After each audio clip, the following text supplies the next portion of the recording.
नमस्कार, DD news के इस खास कार्यक्रम में आप सभी का स्वागत है। मैं हूं आपके साथ आरेंद्र। सदियों की गुलामी और नागरिक अधिकारों का क्रूर दमन देख चुके भारत के संविधान निर्माताओं ने जब संविधान की रचना की तो उसके मूल में बस एक ही बात थी, किसी भी कीमत पर लोकतंत्र को मजबूत और सुदृढ़ बनाना। और इन्हीं कोशिशों का नतीजा है भारत का संविधान। 2 साल 11 महीने और 18 दिन की कठिन मेहनत के बाद तैयार किए गए संविधान को संविधान सभा द्वारा 26 नवंबर 1949 को अपनाया गया। संविधान के कुछ उपबंध उसी दिन से लागू हो गए, जबकि बाकी के उपबंध 26 जनवरी 1950 को लागू किए गए, जब संविधान को पूरी तरीके से देश में लागू किया गया था। चूंकि संविधान को 26 नवंबर 1949 को अपनाया गया था, इसलिए प्रधानमंत्री नरेंद्र मोदी ने 11 अक्टूबर 2015 को एक ऐतिहासिक घोषणा करते हुए कहा कि हर साल 26 नवंबर को संविधान दिवस के तौर पर मनाया जाएगा। इसके बाद 2015 से हर साल 26 नवंबर को संविधान दिवस के रूप में मनाया जाता है। आज संविधान दिवस के मौके पर इस खास कार्यक्रम के जरिए हम संविधान के बनने की प्रक्रिया से लेकर उसकी खासियत और अब तक के सफर पर विस्तार से बात करेंगे। करीब 200 सालों की गुलामी के बाद भारत आजाद हुआ। आजादी के बाद लोकतंत्र की स्थापना के लिए जिस चीज की सबसे ज्यादा जरूरत महसूस की गई वो था एक नया संविधान।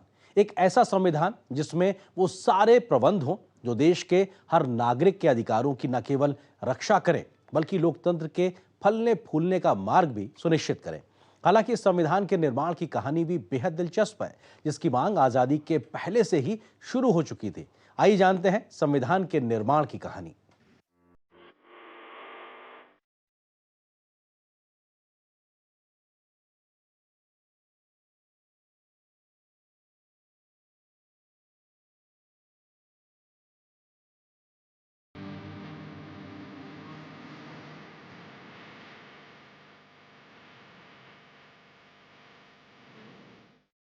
अंग्रेज ईस्ट इंडिया कंपनी के लिए 1600 ईस्वी में भारत आए थे।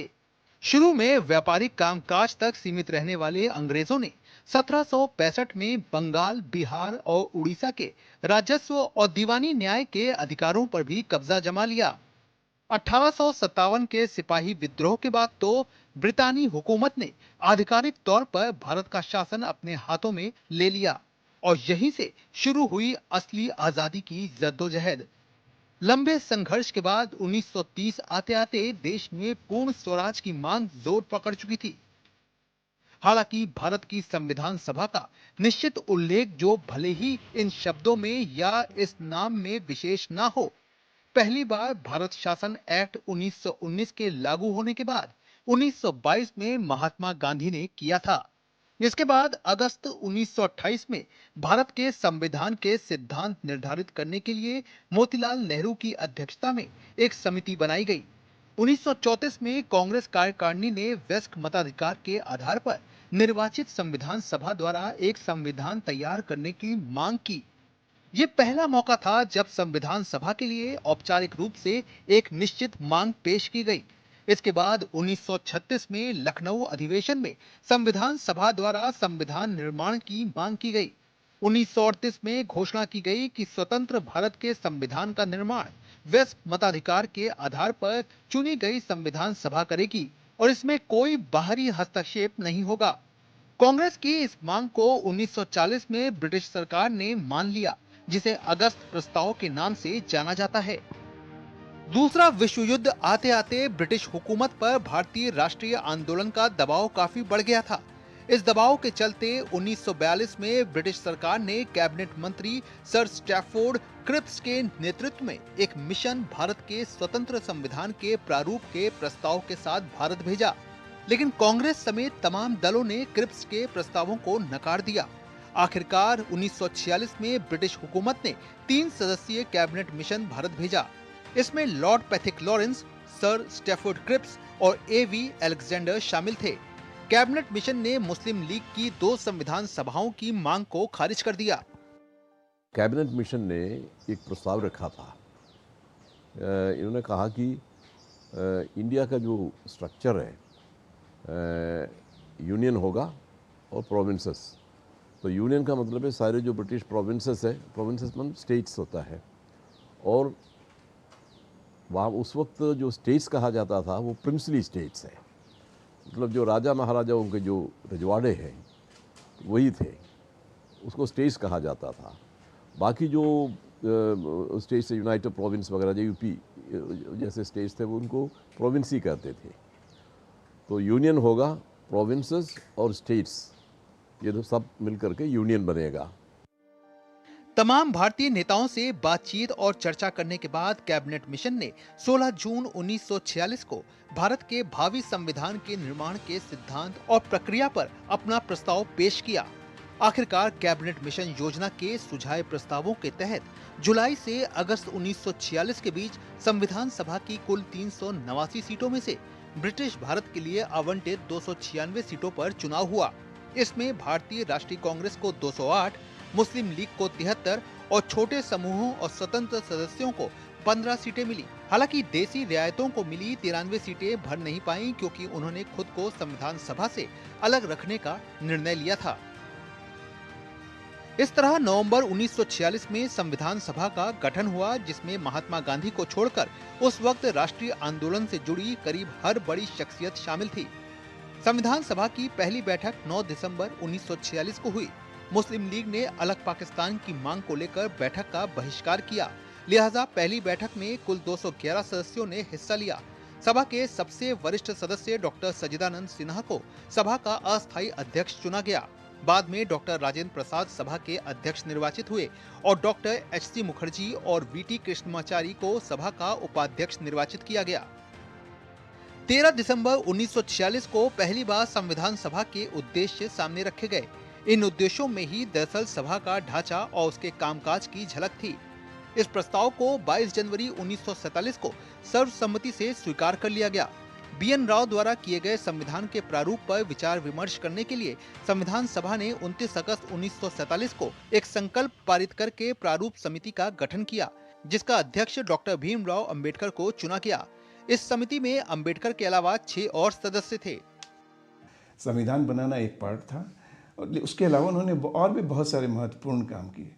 और संविधान बनाने के अलावा जो महत्वपूर्ण काम है वो आप उसके देखिए उनके पास क्या जिम्मेदारियां थी। आप यहाँ पे जाइए, वहाँ पे जाएंगे तो आप देखेंगे कि उनके पास एक तो डिवाइडेड सोसाइटी थी हमारी, तो हमें रिकन्सिलिएशन, सोसाइटी के भीतर रिकन्सिलिएशन करना, डिफरेंट ग्रुप्स थे, ये सोसाइटी ऑफ कन्फ्लिक्ट थी हमारी, और हमारा नेशन बना भी नहीं था, तो उसको बना, नेशन बिल्डिंग, नेशनल यूनिटी एक फैक्टर था, reconciliation between different groups, conflicting groups थे, रिलीजियस कन्फ्लिक्ट था, इन सब को हमें रिकन्साइल करना था। और फिर हमें ये देखना था कि पीपल को कैसे एम्पावर करें, एम्पावरिंग द पीपल, और फिर देखना था कि पब्लिक पार्टिसिपेशन हम कैसे करें। और सबसे महत्वपूर्ण बात ये थी कि हमें ये कॉन्स्टिट्यूशन की लेजिटिमेसी को एस्टेब्लिश करनी थी। संविधान सभा ने 2 साल 11 महीना और 18 दिन में 11 प्रमुख बैठकें की। डॉक्टर अंबेडकर ने 4 नवंबर 1948 को संविधान का अंतिम प्रारूप पेश किया। इस दिन संविधान को पहली बार पढ़ा गया। इस पर 5 दिन तक आम चर्चा हुई और आखिरकार 26 नवंबर 1949 को संविधान को सर्वसम्मति से अपना लिया गया। इसके बाद 24 जनवरी 1950 को संविधान सभा के सदस्यों ने संविधान पर अंतिम रूप से हस्ताक्षर किया। 24 जनवरी 1950 को ही राष्ट्रीय गान और राष्ट्रीय गीत को अपनाया गया। साथ ही संविधान सभा ने 24 जनवरी 1950 को ही डॉक्टर राजेंद्र प्रसाद को भारत के पहले राष्ट्रपति के रूप में चुना। इसके 2 दिन बाद यानी 26 जनवरी 1950 को भारत का संविधान पूरे देश पर लागू हो गया। संविधान निर्माताओं ने संविधान निर्माण करते समय एक एक बिंदु पर बहुत विस्तार से बहस की है और तब जाकर के ऐसा उत्तम दस्तावेज हमें प्राप्त हुआ है। भारत का संविधान देश की संस्कृति और इतिहास को भी बखूबी दर्शाता है। इसका प्रमाण है कि संविधान में हाथ से बनाई गई 22 पेंटिंग्स जो इसके हर भाग में मौजूद है। दरअसल मूल संविधान में 22 भाग थे, इसलिए इसके प्रत्येक भागों को कलात्मक शैलियों के चित्रों से सजाया गया है। इनमें मोहनजोदड़ो, वैदिक काल, रामायण, महाभारत, बुद्ध के उपदेश, महावीर के जीवन, मौर्य, गुप्त और मुगल काल के अलावा गांधी, सुभाष, हिमालय से लेकर सागर आदि तक के चित्र बने हुए हैं। दरअसल इन 22 चित्रों के जरिए भारत की महान परंपरा की कहानी बयां की गई है, जिसकी शुरुआत होती है भारत के राष्ट्रीय प्रतीक अशोक स्तंभ के शेर से। इन चित्रों को महान चित्रकार नंदलाल बोस और उनके छात्रों द्वारा बनाया गया था। संविधान से जुड़ी एक रोचक बात यह भी है कि इसकी मूल प्रति हिंदी और अंग्रेजी में हाथ से लिखी गई है और इसे लिखा है प्रेम बिहारी रायजादा ने। भारत के बेहतरीन सुलेखक रायजादा ने पेन होल्डर निब से मूल संविधान के हर पन्ने को बेहद खूबसूरत इलैटिक अक्षर में लिखा है। संविधान निर्माण की जब योजना बनी तो संविधान निर्माताओं के सामने ये प्रश्न था कि इसे सर्वोत्तम कैसे बनाया जाए, जिसमें भारतीय मूल्यों के साथ साथ तमाम विशेषताएं भी मौजूद रहे। इसके लिए संविधान निर्माताओं ने करीब 60 देशों के संविधान का गहन अध्ययन किया और भारतीय परिस्थितियों के अनुरूप उन्हें जो भी प्रावधान अच्छे लगे उसे भारतीय संविधान में शामिल किया गया।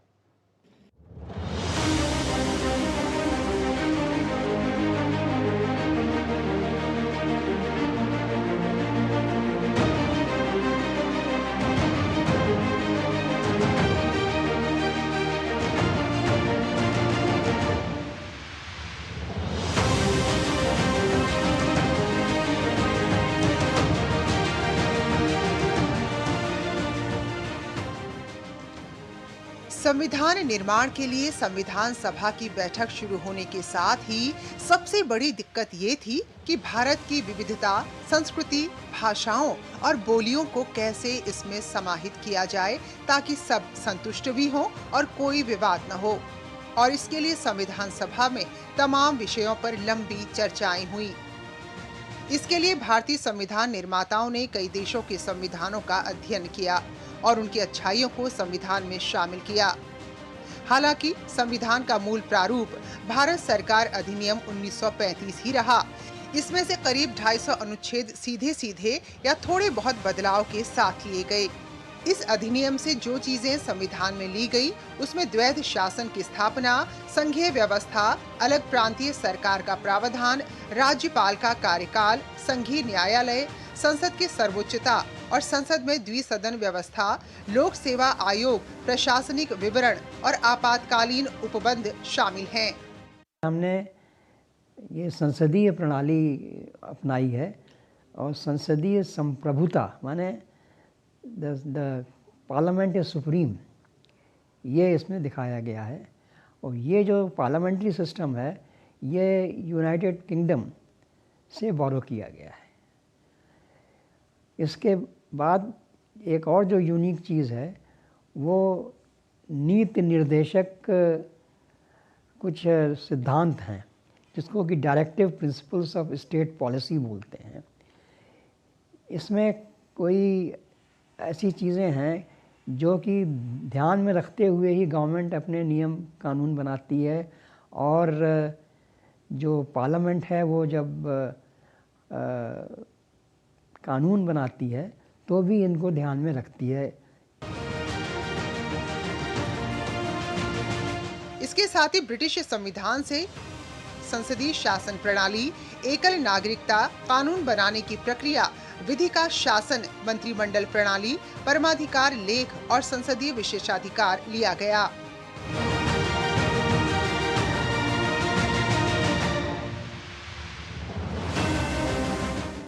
वहीं संविधान में मौलिक अधिकार, न्यायिक पुनरावलोकन, संविधान की सर्वोच्चता, न्यायपालिका की स्वतंत्रता, निर्वाचित राष्ट्रपति पर महाभियोग, उपराष्ट्रपति, उच्चतम और उच्च न्यायालयों के न्यायाधीशों को हटाने की विधि और वित्तीय आपातकाल जैसे विषय संयुक्त राज्य अमेरिका से लिए गए। जबकि संघात्मक विशेषताएं, केंद्र के पास अवशिष्ट शक्तियां, केंद्र द्वारा राज्य के राज्यपालों की नियुक्ति और उच्चतम न्यायालय का सलाहकार क्षेत्राधिकार कनाडा के संविधान से लिया गया है।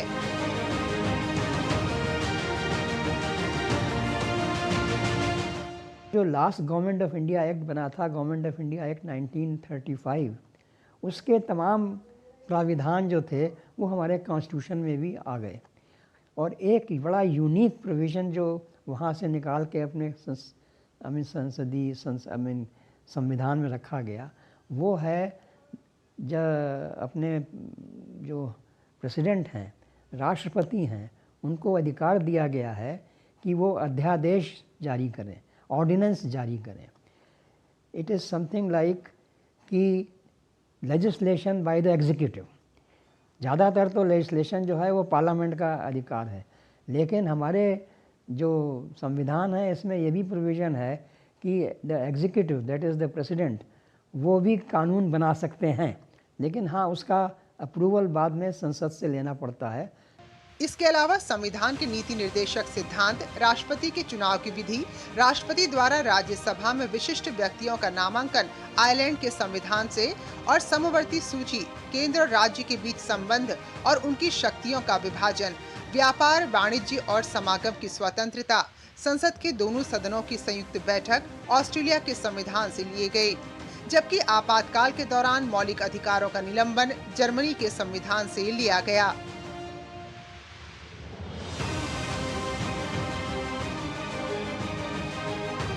इसके साथ ही दक्षिण अफ्रीका से संविधान संशोधन की प्रक्रिया और राज्यसभा में सदस्यों का निर्वाचन का तरीका लिया गया। वहीं तत्कालीन सोवियत संघ से मौलिक कर्तव्य और प्रस्तावना में सामाजिक, आर्थिक और राजनीतिक न्याय का आदर्श लिया गया।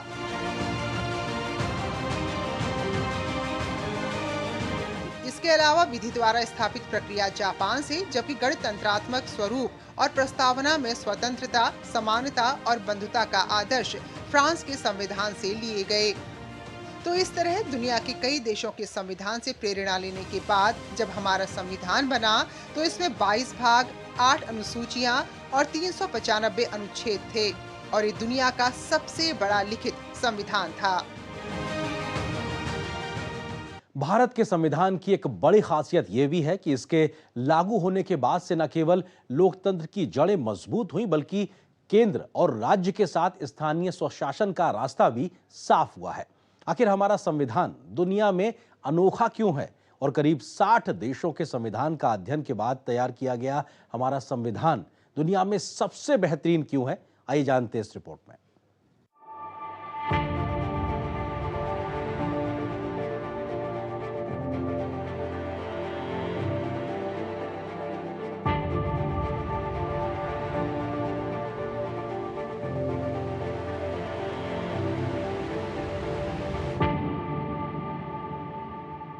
भारतीय संविधान उसमें निहित तत्वों और मूल भावनाओं की वजह से दुनिया का सबसे अनोखा संविधान है। मूल संविधान को स्वीकार करने के बाद भी इसमें वक्त वक्त पर कई तरह के बदलाव होते रहे और इसमें वक्त के साथ अहम परिवर्तन किए जाते रहे। मूल संविधान में एक प्रस्तावना 22 भागों में विभक्त 395 अनुच्छेद और 8 अनुसूचियां थीं। 1951 के बाद से हुए तमाम संशोधनों के बाद मूल संविधान से करीब 20 अनुच्छेद और भाग 7 को हटा दिया गया और करीब 90 अनुच्छेद और 4 भागों 4A, 9A, 9B और 14A को जोड़ा गया, जबकि 4 अनुसूचियां यानी 9, 10, 11 और 12 को जोड़ा गया। दुनिया के किसी भी संविधान में इतने अनुच्छेद और अनुसूचियां नहीं हैं। भारत के संविधान की एक और विशेषता ये है कि ये दुनिया का सबसे बड़ा लिखित संविधान है। इसकी खासियत ये है कि ये न तो लचीला है न ही सख्त। भारत के संविधान के तहत लोकतांत्रिक व्यवस्था संघात्मक भी है और एकात्मक भी। संविधान में संघात्मक संविधान की सभी विशेषताएं मौजूद हैं। साथ ही आपातकाल के दौरान केंद्र को अधिक शक्तिशाली बनाने के लिए भी प्रावधान निहित है। एक ही संविधान में केंद्र और राज्य दोनों ही सरकारों के कार्य संचालन के लिए व्यवस्थाएं की गई हैं। इसमें सिर्फ एक नागरिकता का प्रावधान रखा गया है। भारत सरकार का संसदीय रूप दुनिया में अनोखा है। देश में संसदीय संप्रभुता है तो न्यायिक सर्वोच्चता भी। भारत का संविधान एकीकृत और स्वतंत्र न्यायपालिका प्रणाली उपलब्ध कराता है। संविधान देश के नागरिकों को मौलिक अधिकार देता है और उनकी रक्षा भी करता है। इसके अलावा संविधान के चौथे भाग में उल्लिखित राज्य के नीति निदेशक सिद्धांत भी दुनिया में अनोखे हैं। संविधान देश के नागरिकों को मौलिक अधिकार देता है तो उसके साथ साथ मौलिक कर्तव्यों का निर्वहन करने को भी कहता है। हमने रिजिडिटी और फ्लेक्सिबिलिटी दोनों को साथ लेगी। ये बहुत बड़ी विशेषता है हमारे संविधान की कि हम रिजिड भी हैं कहीं पर और कहीं पर बहुत फ्लेक्सिबल भी हैं। और इसी रीज़न से, और ये कहाँ से आता है? ये आता है इसलिए क्योंकि हमने किसी एक को अपना सोर्स नहीं माना। हमारे पास फॉरेन कॉन्स्टिट्यूशन से सोर्सेज हैं, ऑस्ट्रेलिया से हैं, यूएस से हैं, यूके से हैं, आयरिश कॉन्स्टिट्यूशन से हैं, इवन यूएसएसआर, उस समय यूएसएसआर हुआ करता था, यूएसएसआर से हैं, even Germany not current Germany, Weimar Republic, वो भी हमारा सोर्स रहा है। इवन साउथ अफ्रीका से हमारा सोर्स रहा है। इनके पीछे लॉजिक ये है कि इंडियन पिक्यूलियर कंडीशन है और उसके अनुसार हमें करना था, हमें प्रोग्रेसिव भी रहना था और हमें एक ऐसा संविधान भी बनाना था जो कि बिल्कुल इजीली चेंजेबल भी नहीं हो, कि कोई नया रेजीम आए, कुछ भी आए तो चेंज हो जाए वैसे। तो एक कंटिन्यूटी एंड चेंज, ये इन दोनों को बैलेंस करना था और इसीलिए हमने बहुत सारे सोर्सेज से उनके अच्छे अच्छे फीचर्स लिए। कुछ चुनौतियों के बावजूद भारतीय संविधान देश के आम नागरिकों के साथ साथ पिछड़े तबकों, आदिवासियों और अल्पसंख्यकों को सुरक्षा और समानता की गारंटी देता है। हमारा संविधान देश को एक धर्मनिरपेक्ष राज्य बनाता है। भारत में 18 वर्ष से अधिक उम्र के हर नागरिक को जाति, धर्म, वंश, लिंग, साक्षरता के आधार पर भेदभाव किए बिना मतदान देने का अधिकार हासिल है।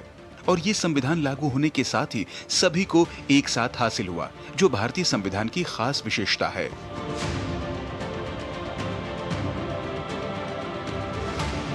भारतीय संविधान में विधायिका, कार्यपालिका और न्यायपालिका की शक्तियों को अलग अलग बांटा गया है।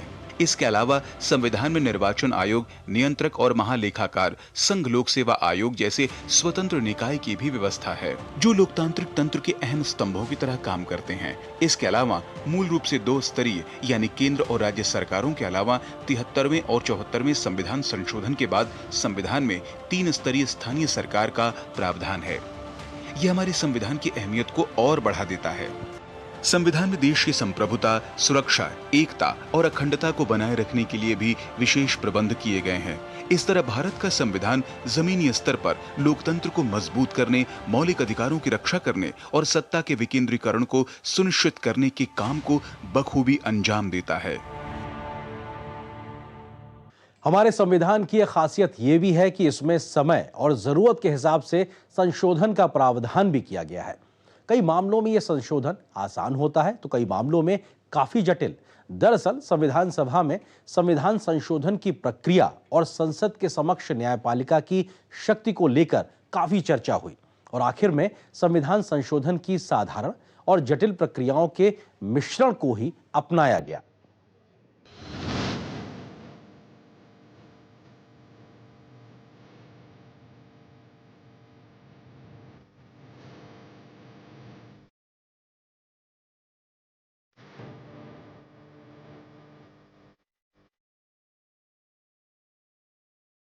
संविधान सभा के सामने एक बड़ा सवाल यह भी था कि यह संविधान कब तक देश की जरूरतें पूरी कर सकता है और अगर जरूरत पड़ी तो इसमें बदलाव कैसे किया जाए। इसका एक जवाब था कि जब ब्रिटिश संसदीय प्रणाली को अपनाया जा रहा है तो फिर संविधान में संशोधन के लिए ब्रिटिश मॉडल अपनाया जाए। ब्रिटेन में संसद सर्वोपरि है और वहां न्यायालय की भूमिका न्यायिक व्याख्या के दायित्व तक ही सीमित है। लेकिन संशोधन के इतने आसान तरीके पर कई सदस्य सहमत नहीं थे। आखिरकार तय हुआ कि भारत में मिश्रित व्यवस्था अपनाई जाए।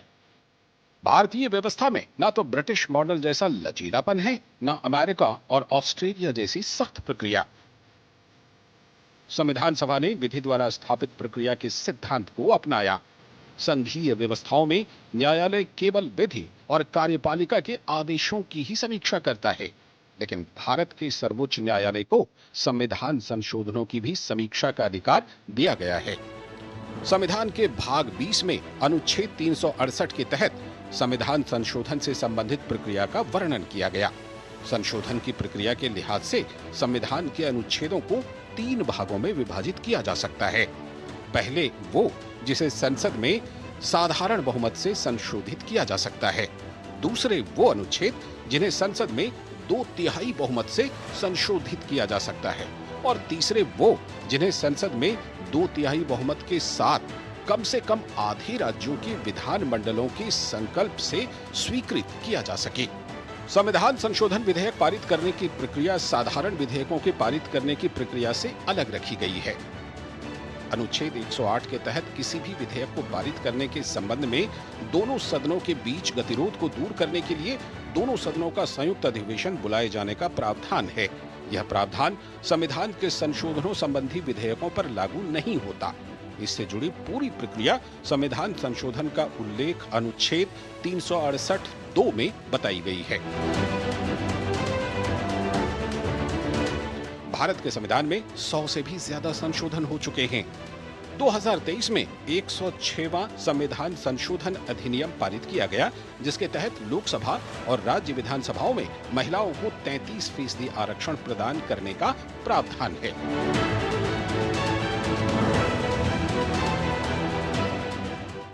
ये भारत के संविधान की विशेषता ही है कि लागू होने के बाद से ही यह न केवल भारत के लोकतंत्र को लगातार मजबूत बना रहा है, बल्कि सच्चे अर्थों में आर्थिक, राजनीतिक और सामाजिक न्याय के साथ ही स्वतंत्रता, समानता और बंधुता की मूल भावना को भी सुदृढ़ कर रहा है। यही वजह है कि इसे दुनिया का सबसे बेहतर संविधान माना जाता है। इस विशेष कार्यक्रम में फिलहाल बस इतना ही। मुझे और मेरी पूरी टीम को दीजिए अनुमति। नमस्कार।